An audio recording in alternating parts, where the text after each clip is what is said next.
Hello, this is Kelly from the Office of Immigration and Refugee Affairs, and welcome to the Citizenship Training Module for the Refugee Data Center.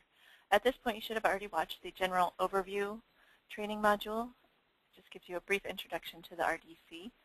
If you haven't already watched that one, you'll want to watch that one first, and then come back to this training module for citizenship services. Okay, so we've already logged into the RDC. And now we're at the point where we want to enter a new client. We want to set them up with citizenship services. So you're going to go up here to the tab at the top that says Clients and click on that. And let's see if we're not sure that this client might already be in the system. Maybe they're receiving services elsewhere. So we can search for them, see if they're already here. And yes, we have this client here. It's already in the system. So luckily for us, intake page 1 has already been done. Intake page 2 has already been done. So we can go into the Services tab and just go ahead and enroll them straight into citizenship. If this were a new client who's never been entered into the RDC, you could, of course, start from scratch, and it'll do Add New Client. It'll bring up intake page 1 for you, and you'll go through all those steps, enter intake page 1 and click on the Save button, and then it'll bring up intake page 2. You'll enter that, and then it will finally bring up the Services tab. So you have to make sure to follow those steps, and it'll bring up a new tab as you go along. So we're lucky enough that this has already been started, so we're just going to enter this client into citizenship services. And looks like, okay, so when you get to the screen, you'll see all of the services that this client is already receiving, either at your agency or at another agency. You would only be able to make edits or changes to any services being provided by your agency, but you would also be able to view any other services they might be receiving elsewhere. So you'll see that there are different types of grants. So the services are grouped under each grant. So you have older refugee, they're receiving. So they already received citizenship under older refugee. And these are all sample clients. These aren't real clients. So I've already entered a sample citizenship case under older refugee, but we're going to do one now under refugee social services. They're already receiving some other RSS programs, and they're also enrolled in programs under the Targeted Assistance Discretionary Grant.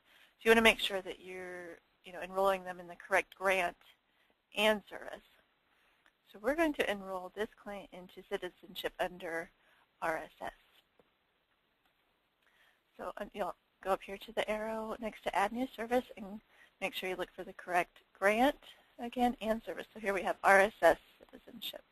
So that's the one that we want. We're going to click on Add New Service. And so now we'll go to the RSS section, and here we see citizenship has been added. So we're going to click on the little light bulb here to go into the service screen and add all the details. So you'll see here there's a red asterisk next to this one. We have to assign a case manager to this case. And up here you just get a little summary of the client, their name and their eligibility start date, which is usually their date of arrival or date asylum granted or certification date, just depending on their immigration status. So in here you'll have a maximum service date. You don't have to put anything in this field. This is here, like if you're familiar with, well, this one does not. Okay, so for refugee social services programs, generally the rule is that there's a 5-year limit. So we created this field so that it would auto-populate and provide people with a reminder of the last date that this client can receive services. But since citizenship would happen, potentially after 5 years, or should happen after 5 years.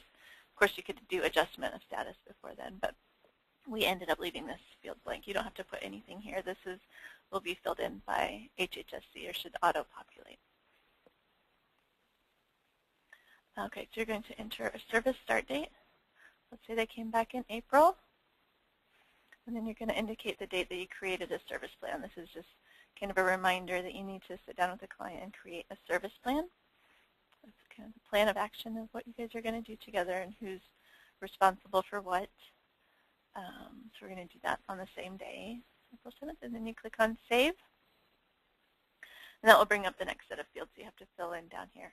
It also brings up the service close fields, but we don't want to do that yet.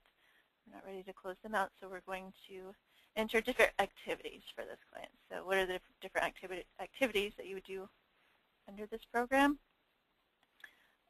Primarily, you're going to focus on the citizenship application or the adjustment of status application. Those are the two that you're going to use most frequently.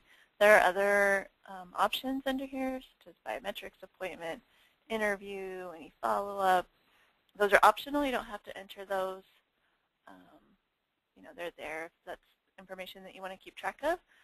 We realize that a lot of immigration programs already have tracking software that they use, so you don't have to do those other ones. But the key here is to indicate whether you're doing a citizenship or naturalization application or whether you're doing an adjustment of status application. So let's say we're doing citizenship. We're going to indicate the date that we assisted with that process, with the application. Say we did that a couple days later. And you have this tool here for comments. You can enter any notes here if you want to. Again, that's not required. It's an extra tool for you if you need it. If you want to add comments for staff to have available to share information between each other. Or a reminder to yourself. Okay, then you're going to hit create. Okay. So you've assisted them with the citizenship application. Let's say some time passes, a few months down the road. The client gets granted citizenship, so we're going to be ready to close them out. So you're going to indicate the date that they got granted citizenship. You know, today's May 2nd, so I can't go beyond May 2nd. We all know that it takes longer than that, but let's just pretend they got their citizenship in a month. So they were granted. So then we're going to confirm again that we checked the original service plan and that we've met all the needs that were indicated on that original service plan. We're going to say that we completed that on the same date. And then we're going to go ahead and close them out of the service today. And then we'll hit save. And that's pretty much it. It's pretty basic. There's not much to it. There could also be the potential that you maybe would do a large workshop, a large naturalization workshop where you don't want to enter in each client. I don't know if we would want to do that actually. I'll just tell you about this feature, but it may not be something that you use regularly. You may have to enter in each at the client level, indicate how many clients you assisted with the application. But if there's ever an opportunity to do a group activity, there's this feature up here where you would add new. You would pick which program we're in. We're under RDC Citizenship, and you can select the type of activity that you're doing.